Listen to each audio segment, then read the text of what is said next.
Hello there, my very good friends. On today's Wrestling News, we're going to tell you why Vince McMahon is suddenly upset with the WWE roster. Plus, a WWE star is now missing from the WrestleMania 37 poster. WWE have upped the number of fans they want to bring to WrestleMania 37, and it's a lot. And a backstage update on the whole situation with the returning John Laurinaitis. I'm Adam Wilborn. And I'm Andy Murray.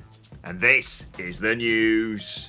Okay, so let's kick things off by talking about Vince McMahon being a little bit upset with his talent roster for not taking essential COVID-19 related, what the hell word am I looking for here? What's the word? Precautions, that's the one. So we got a new report here from Fightful Select talking about how the WWE chairman and CEO was very upset to learn of a recent instance of a member of his talent roster going to an amusement park without wearing a mask. This is despite stressing the importance of taking precautions to limit the spread of the global bastard in recent weeks. He wants his roster to do whatever they can to mitigate the risks. So Vince has sent several messages indirectly and directly to his roster following this incident. The Fightful report here says that it went down sometime around Super Bowl weekend, which I believe was the 7th of February. Please correct me if I am incorrect. Vince has also said that he doesn't want people going to parties and stuff and mingling unless you're taking precautions, wearing masks, everything else. So on top of this, we've also had a situation where some WWE staff members have had their responsibilities lessened or diminished as a result of being photographed without wearing masks in certain situations. So, WWE has felt the sting of numerous COVID-19 outbreaks since the start of this whole global bastard. There was recently one in January that encompassed WWE, AEW, Impact. Steve Cutler has been explicitly stated in several reports lost his job due to COVID-19 related shenanigans. So while WWE definitely they faced some earned criticism early on for their lack of protocols, for the lack of transparency, and they were quite late in implementing protocols, this report to me suggests that they have tightened things up and that Vince is taking this thing seriously and everything else. It's kind of nuts, right? That we're almost at the end of the tunnel. Like the light is right there. We're getting very, very close to this whole thing being over, and now he's getting probably fired up and stuff. But yeah, you look, if you're out there fanning around without a mask on and you work with this guy's company and you're mingling with like dozens of employees every week, yeah, of course he's going to be upset. He's well within his rights here. So I'm with Vince 100%. You got to take precautions, man. You got to be responsible, not just for yourself, but for other people as well. So fair play, man. Fair play. Here we are. Vince McMahon getting upset. Well, a year later? Yeah, I was going to say Vince McMahon shutting the stable door whilst Black Beauty's in another sodding state there. Look, mixed emotions about this. Like you say, I'm glad to see that he's finally taken heed of the advice that's been given out for a year, as you said, Andy, and is encouraging people to do this and punishing people who don't, because that's the only way some people will learn. Obviously, it goes without saying, wear a mask. We are so close to the finishing line now. Although I have to say that I read this, Andy, and went, you're only panicking now because we are, less than 4 weeks away from WrestleMania? Yeah, and that true. would bugger up the show if stuff goes down there. But like you say, better late than never. Well done, Vince. Yeah, just, stick one of these things on your face and, we can put up with another few months of all of this, is what we're saying. The bastard will be pinned 1, 2, 3 before we know it.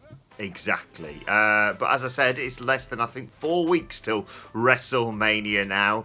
Although one major WWE star, a champion in WWE right now, is conspicuous in her absence from the latest WrestleMania poster. This being reported by the Wrestling Observer newsletter. The latest WrestleMania poster reads, "Finally, WrestleMania is back in business." And it's got the two Royal Rumble winners, Bianca Belair and Edge. It's got Charlotte Flair on it, because of course it has. It's got Universal Champion Roman Reigns, WWE Champion Bobby Lashley, Drew McIntyre, SmackDown Women's Champion Sasha Banks, and I don't really pay attention to these sorts of things, 24/7 champion still, Bad Bunny. You'll notice I didn't say Raw Women's Champion Asuka there, because she's the one missing from the poster. Speculation as to whether or not she got a concussion after that injury during the match with Nia Jax and Shayna Baszler, where Shayna kicked some of her front teeth out.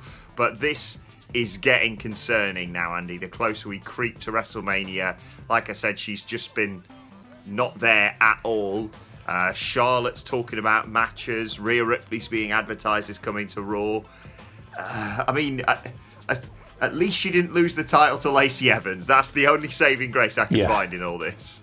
Yeah, that's the thing with all this, isn't it? Her omission, Asuka's omission from the poster here could mean two things to me. One of two things. Number one, that the concussion reported in last week's Wrestling Observer newsletter has maybe forced them to reconsider their plans, and maybe Asuka might not be available for WrestleMania because concussions are so variable. She could conceivably be cleared today, or she might not be cleared for another 3 months. So many examples of concussions keeping people out for the longest time. Look at Christian. He had some really, consistent issues with that and spent years and years on the sidelines. So we'll see what comes of that with Asuka. But number two, it could just be a sign of the company's general lack of regard for her. I think it's fair to say that because even though she's been, Raw Women's Champion for like the best part of a year now, with Sasha Banks having that reign in between to break it up, she's not really booked like a top level champion. No. The Raw Women's title is one of the top 4 singles titles in the company. The WWE, the Universal, SmackDown Women's, and Raw Women's. And yet, like, her last defense was in January, and it was a no contest with Alexa Bliss. Before that, she was, having these, like, lower mid-card level feuds and matches. She was never spotlighted throughout the entirety of this reign, really. She had the women's tag team title run with Charlotte, but the emphasis was very much on Charlotte through all of that. So Asuka's had a rough ride of it booking-wise recently, so it could just be a sign of general disregard. I hope that she is able to recover and that Asuka is able to be on the pay-per-view, because for me, when she's been put in big positions, she's been one of the biggest highlights of this empty arena era. But at the same time, if she can't make the pay-per-view and you need to do something else with the Raw Women's title, if you need to take it away from her because she won't be able to compete for a while, Rhea Ripley versus Charlotte Flair is a pretty good match to have as a substitute, right? For a vacant belt. Rhea can get her win back, it'll all be very good, or Charlotte can go over again. No. We'll see how that goes. Speaking of Charlotte, free Andrade, by the way. But yeah, that's the situation. I hope she's back, but it's up in the air at the moment. Seems that way. Baffling that they haven't done anything from the start of this year, disregarding the whole concussion thing. Like you say, we ought to know whether it'll be sorted out this week or sorted out in May. Who knows? And the fact that they were genuinely planning to put it on Lacey Evans, it just reminds me of how backwards this company is sometimes. It was such a logical progression of, okay, you don't want Asuka in a major title match at WrestleMania. Fair enough, even though she always has great matches. You transfer it onto Charlotte, who's a heel, no matter how many times you press cheer.wav on Monday Night Raw, she's a heel. Then you have Rhea Ripley and you have the match that Andy's described there. For now, if she's cleared, I'd just make it a triple threat with the three of them, because there's a great story with Charlotte and Asuka. There's a story with the excitement of Asuka and Rhea Ripley. You've obviously got the history. Oh God, I really hope they don't screw this one up. Hey, listen, if they're going to screw something up, it's going to be an Asuka title match. Yep. WrestleMania 37. Previous reports, we'd heard that they want 25,000 fans per night, 30,000 fans per night. New reports here, several of them. WWE want 45,000 fans per night at WrestleMania 37. So this goes down in the Raymond James Stadium in Tampa. This would be around 75% of that building's capacity, with the WrestleMania stage obviously taken into account as well. The first report on this came from Dave Meltzer in the Wrestling Observer newsletter, talking about how there had been meetings between the city of Tampa and hotels in the local area saying, hey, this is happening. We reckon WWE are going to have like 70%, 75% capacity. Be prepared for all of that.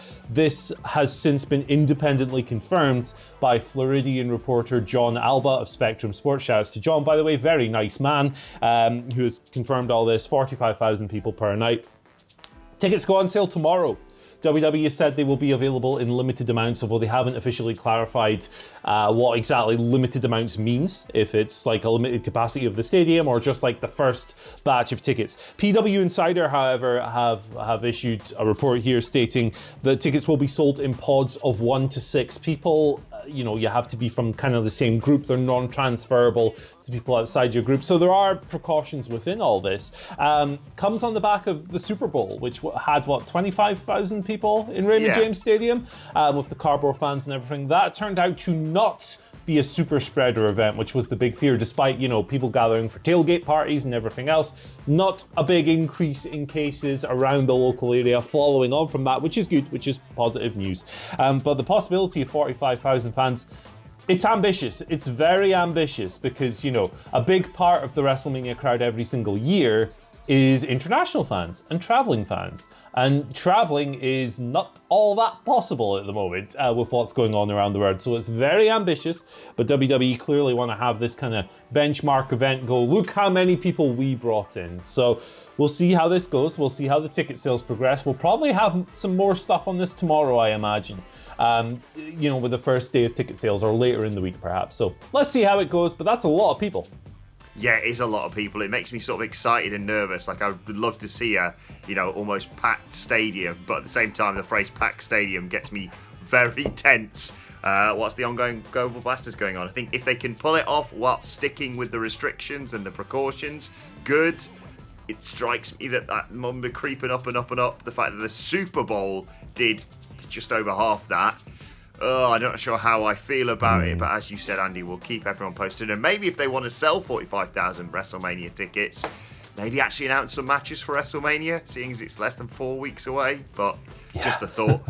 Anyway, let's conclude with a quick update on John Laurinaitis, returning, of course, as General Manager of Talent. Latest update in the Wrestling Observer newsletter. It's rather depressing, but also exactly what you bloody expect. Apparently the report describes the reason why Laurinaitis has been put in a position of power again. It's because he's someone who, quote, always has a smile for Vince. The WWE chairman only wants to be told that everything is great at the moment, which the former Johnny Ace will do. The 58-year-old will also feed into the narrative that television ratings don't matter as much as they used to, and WWE is now more popular than ever. Andy Murray, I believe the phrase CM Punk used was douchebag yes men. He fits the bill, baby.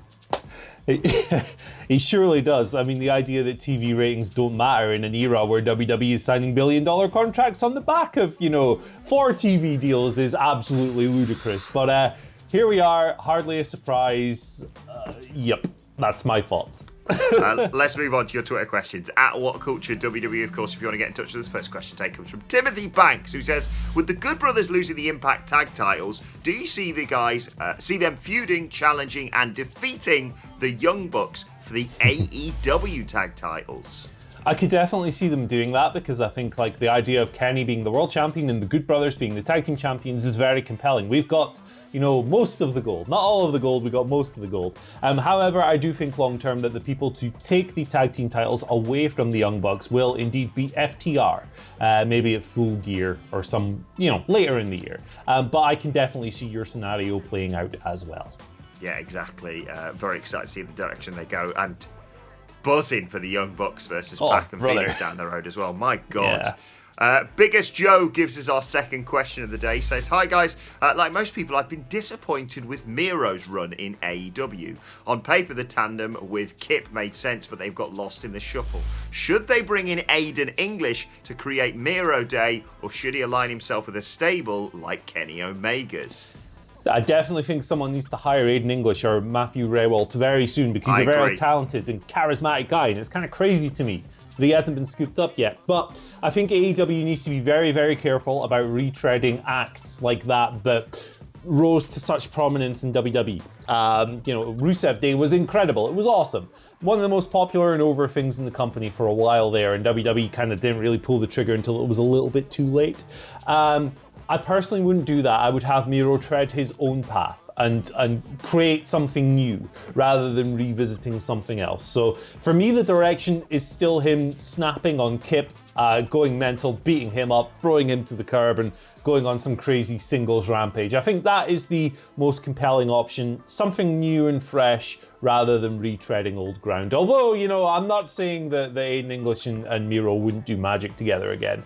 No, like you say, I completely agree. Aiden English, Matt Raywald should be picked up by someone soon. He's so talented. But I'm not sure whether I'd do it in AEW. I think, sooner rather than later. I described his feud with Best Friends as never ending on our Wednesday Night War podcast last week. Snap on Kip Sabian, and I think you just have to put the TNT Championship on him. I think it's difficult right now to put him in the world title picture with all the stuff going on with Kenny Omega. That doesn't quite gel. But yeah, him being the guy to destroy Darby Allin, I'd kind of be here for. I just do think they need to rehab a little bit before we do that. Yeah, for sure. As Andy suggested, a murderous singles run beforehand is the perfect way of doing that. Final question today comes from Jacob's Film Talk on Twitter. Jacob writes, if you were to get a tattoo of a wrestler, who would you get? I'd probably get Stone Cold and add a touch of blue flames out of his eyes, or the Butcher and double it up as Every Time I Die tattoo, since they are one of my favourite bands. Shout outs to Andy Williams, the nicest, best man of all time. I would get Gangrel's face tattooed over my face so that people would mistake me for Gangrel. That is literally my dream in life. That's a thing. I actually already have a lot of my catchphrases tattooed across my back. I've got like "This is the news." I've got iconic with each of them across my shoulder blades. I've got a full back tattoo of Titus going, "Titus worldwide," and I've got Cameron Grimes saying "To the moon" across my arse cheeks. Have a good Monday with that mental image. Let us know your thoughts on that and all today's news stories in the comment section below, and we'll conclude with today's and finally, I almost forgot to mention it, Andy. Big E, the nicest man in wrestling, tweeting at WhatCulture WWE on Twitter, is chock full of really great humans. Great to chat to him last week. The interview is out right now on our YouTube channel, or available as a podcast if you're listening to whilst you're out and about.